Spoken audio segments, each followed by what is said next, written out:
Bonjour à tous, je vous retrouve aujourd'hui pour le chapitre 5 de Célestar. Chapitre 5, 88-87. Sujet F34, phase d'adaptation. Le sujet F34, paniqué par le déclenchement de ce nouveau test, ne savait vraiment pas quoi faire. La joie qu'elle avait pu ressentir quelques minutes auparavant, suite à la découverte d'un autre individu vivant derrière l'un des murs de sa prison, s'était vite dissipée, laissant place à une peur viscérale. L'eau semblait chuter du plafond comme par magie, s'abattant telle une pluie tropicale sur le sol de la pièce. Le bassin déborda rapidement, répandant de l'eau dans les moindres recoins de la salle. Bellara, trempée jusqu'aux os, était assaillie par de grosses gouttes glacées et par un froid mordant. L'esprit du sujet F34 pensa dans un premier temps à la trappe incrustée dans le sol. Malheureusement, celle-ci était fermée, et la cavité qui se trouvait juste en dessous devait déjà être complètement inondée. C'est alors que la jeune fille comprit les intentions de la pièce, ou du moins de celui qui la contrôlait. Lorsqu'elle avait été, à l'article de la mort, plongée dans l'épais nuage grise, la trappe était apparue subitement pour qu'elle s'y réfugie et qu'elle puisse survivre. Il lui suffisait donc d'attendre patiemment que quelque chose se passe. Bellara plaqua son corps frêle contre un des murs et attendit, grelottante. L'eau lui arrivait déjà jusqu'aux genoux. Elle était gelée et la jeune fille ne sentit bientôt plus ses pieds. Sa respiration était saccadée, son pouls rapide. Elle espérait de tout cœur ne pas être en train de se tromper, et quelque chose viendrait à son secours. La méfiance qui la rongeait depuis l'épisode de la fumée grise était toujours là, tapie dans un recoin de sa tête, et Belle avait bien raison de se méfier. Un tintement cristallin retentit tout à coup. Quelques secondes plus tard, alors que l'eau ne cessait de monter, d'étranges trous apparurent dans les parois de la pièce, 4 au total. Bellara, immobile, attendit le regard braqué sur l'un d'eux. Le temps s'allongea. La jeune fille retint son souffle inconsciemment. Elle s'attendait au pire. C'est alors qu'une petite créature surgit du trou, puis deux, puis des dizaines, des 4 coins de la salle. Le sujet F34 n'avait jamais rien vu d'aussi étrange et effrayant.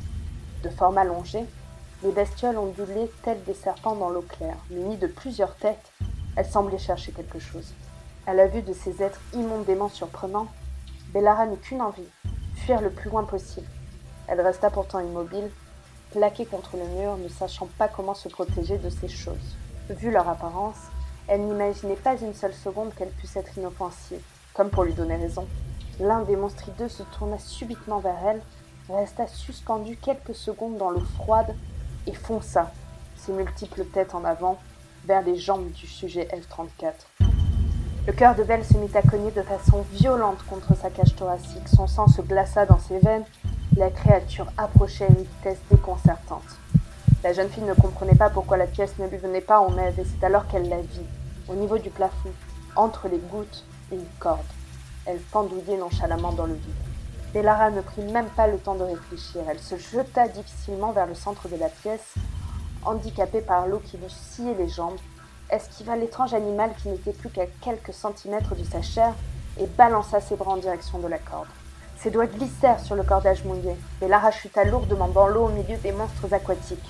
Animée par une adrénaline surnaturelle, elle se redressa d'un geste vif et jeta un rapide regard autour d'elle. Attirée par la chute de la jeune fille, les dizaines de créatures dispersées dans l'eau fonçaient à présent vers la partie immergée de son corps. Elle comprit alors que si elle n'arrivait pas à empoigner fermement la corde lors de sa seconde tentative, elle ne survivrait pas. Il fallait à tout prix qu'elle réussisse. Elle fléchit ses jambes et poussa le plus fort possible avec ses pieds en direction du cordage, animée par une énergie indescriptible. Ses paumes se refermèrent sur la liane, et cette fois-ci Belle ne glissa pas. Elle rassembla toute la force dont elle disposait afin de se hisser sur la corde et de s'éloigner le plus vite possible du sol et des effrayantes créatures. Suspendue dans le vide, Belle passa une de ses jambes de l'autre côté de la corde. À peine eut-elle fini son geste qu'une douleur indescriptible traversa son mollet gauche. Elle finit de s'agripper fermement à l'épaisse liane accrochée au plafond avant de regarder vers le bas pour déterminer l'origine de son mal. Elle découvrit alors avec horreur qu'une bestiole était accrochée à sa jambe, ses nombreuses têtes cramponnées à sa chair. Elle eut en haut le cœur, s'arma de courage et attrapa la créature frétillante dans sa main avant de l'arracher de sa jambe et de la balancer vers le bas. Et Lara cria à s'en casser les cordes vocales, tellement la douleur qui s'ensuivit était atroce. Le mal qui traversait sa jambe gauche était accompagné d'une inconfortable sensation de chaleur qui engourdissait peu à peu ses muscles. Le sang de Belle se mit à couler abondamment le long de son tibia, goûtant dans l'eau claire. Attirés par le sang, les monstres restés en bas se rassemblèrent sous Bellara et formèrent bientôt un cercle parfait de leurs corps grouillants.